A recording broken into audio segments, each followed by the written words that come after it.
আপনার কাজে লেগে যাবে। তুলসী মন্দিরে গাছ রোপণ করবেন মা, সপ্তাহে একদিন। কোন দিন? বুধবার দিন নতুন গাছ দেবেন। কোন দিন দেবেন? বুধবার। তুলসী মন্দিরে গাছ মরে গেছে, নতুন দেবেন বুধবার।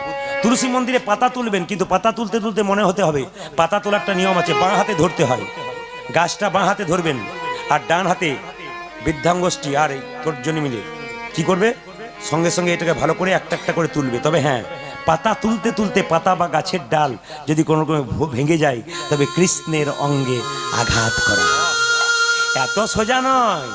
আপনি তুলে দেবেন, দু চারটা ফেটে গেল পাতা, আপনি ভাববেন কিছুই হলো না, আপনার উল্টো ফল হয়ে গেল, আপনি ভাবতেই পারলেন না। নিবেদন আপনাদের সামনে, তুলসী পাতা তোলার নিয়ম আছে। পাতা তুলবেন একটা একটা করে ভক্তি ভরে।